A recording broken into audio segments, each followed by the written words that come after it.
ఎందరో మహానుభావులు అందరికీ నా వందనాలు. ఈ చక్కటి సాయంత్రాన ఒక అపూర్వమైన దృశ్యం అండి. మన పిల్లలు మన ముందు డాన్స్ చేయడం అనేది, మీరు ఒక రా మెటీరియల్ అప్పగిస్తే మేడం గారు చక్కటి ఆ స్వామికి గజ్జల్లాగా మువ్వల్లాగా తయారు చేసి మీరు ప్రదర్శించారు. యజ్ఞయాగాదులు చేసేటటువంటి ఫలితం మీరు ఏం పూజలు చేయక్కర్లేదు, ఇలా పర్ఫార్మెన్స్ చేస్తే ఆ ఇంటి అన్నిటికీ కూడా ఆశీర్వాదాలు వచ్చేసట్టేనండి. ఎంత సౌభాగ్యం, ఎంత పుణ్యం చేసుకుంటే కానీ మీకు అసలు ఫస్ట్ ఆఫ్ ఆల్ ఈ ఆలోచన రాదు క్లాసికల్ డాన్స్లో అడుగు పెట్టాలి. ఫస్ట్ ఆఫ్ ఆల్ ప్రతి ఒక్క పేరెంట్స్ ఇక్కడ జాయిన్ చేశారు చూసారు, మిమ్మల్ని మీరు గట్టిగా చెప్పడంతో సబ్స్క్రైబ్ చేసుకోండి. అట్లాగే నమ్మి మేడం గారు ఒక నర్తకి మడిగా నాకు తెలుసు, స్టార్టింగ్ నుంచి చూస్తున్నాను. ఒక భరతనాట్యం మార్గాన్ని ఇంకా కూడా ఈ రోజుల్లో చాలామంది డాన్స్ అని చెప్పి సినిమా పాటలు చెప్తున్నారు, సెమీ క్లాసికల్ నేర్పుతున్నారు. కానీ తన సాంప్రదాయం ఇంత కూడా అటు ఇటు కాకుండా చాలా చక్కగా నిర్వర్తించారు. పిల్లలందరూ ఎంత బాగా ప్రదర్శించారు. రూపంగా తాళం అంటే తెలియదు, అలారిపులు అలాంటిది త్రిశ్రంలోను చతురశ్రంలోను, అట్లాగే వర్ణం అంటే కలర్స్.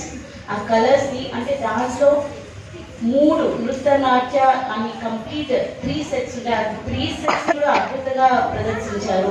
గణేష పంచరాత్రి ఎంత బాగా, ఆ స్టేజ్ అంతా పసుపు కుంకుమ జల్లినట్టుగా ఉంది. ఎంత సౌభాగ్యంగా ఉందంటే చాలా కనుల పండుగగా ఉంది. ఒక డ్రెస్ ఎంచుకోవడంలో కూడా అద్భుతంగా ఉండాలి. ఆ గుడి యొక్క తెలిసిపోతుంది ఎలాంటి స్టైల్ డ్రెస్సింగ్ ఇచ్చారు అని. ప్రతి పిన్ టు పిన్, చిన్న పాప దగ్గర నుంచి సీనియర్ మోస్ట్ స్టూడెంట్స్ ఎవ్రీ వన్కి ఇంపార్టెన్స్ ఇచ్చారు. సో థ్యాంక్ యూ అండి. మన భారతీయ కళని మీ భుజాల మీద వేసుకుని ఇంట్లో నడుపుతున్న తరాలందరికీ కూడా సాక్షాత్ పరమశివుడు ఎల్లప్పుడూ మీకు ఆశీర్వాదాలు ఉండాలని మనస్ఫూర్తిగా ఒక తోటికి నర్తకిమడిగా కోరుకుంటున్నాను.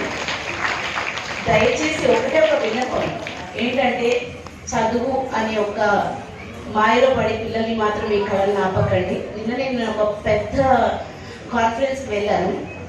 ఏఐ, మీ అందరూ ఏఐ గురించి తెలిసి ఉంది. జస్ట్ 30 డేస్లో 80 ఎవరైనా చెప్పగల population? What is our population all over the world? Anyone elders please? 8 billion. It's 8,000 billions approximately tentatively. కానీ వితిన్ 30 డేస్లో 6,000 billions are adopted AI, ChatGPT, దాన్ని ఆప్ట్ చేస్తున్నారు. వెరీ సూన్ వితిన్ 2025లో heart strength world will be divided into 2 అండి. ఒకటి AI తీసుకుంటారు, ఒకరు తీసుకోరు, అంటే సాంప్రదాయం కావాలి. కానీ ఒక మహానుభావుడు అంటే మూర్తి గారు, is one of the lead for the world AI technology develop చేస్తున్నటువంటి మూర్తి గారు. ఈజ్ ఆల్సో ఫ్రమ్ మన ఇండియా. ఆయన కాన్ఫరెన్స్ అటెండ్ అయ్యింది. ఆయన ఒకటే మాట చెప్తారు, ఫ్యూచర్గా దెర్ ఇస్ నో ఇంజనీర్స్ ఉంటుంది, ప్రోగ్రామర్స్ లేరు, ఓన్లీ స్కిల్ని నమ్ముకున్న వాళ్ళు మాత్రమే దే కెన్ సర్వైవ్. వీరందరూ ఎంతో అదృష్టవంతులు. మన పిల్లల్ని స్కిల్లో తీసుకొచ్చారు కదా. ఫస్ట్ అంటే ఎంతో ఫ్యూచర్ ఆలోచన ఉంటే కానీ స్కిల్లో నిలబడదు. సో దయచేసి ఎగ్జామ్స్ ఉన్నాయి అని ఏదో కాంపిటేటివ్ ఎగ్జామ్స్ ఉన్నాయి, ఏదున్నా సరే మనం నిత్యంలో ఎలా అన్నం స్నానం పానము స్కూల్ ఎలా వెళ్తున్నామో డాన్స్ కూడా అలాగే పట్టుకొని వాళ్ళ స్కిల్ని మాత్రం ఖచ్చితంగా డెవలప్ చేయండి. డాన్స్ అనే కాదు, any skill, but make sure that your child develop the skill. Thank you so much నాకు ఈ అవకాశం ఇచ్చినందుకు.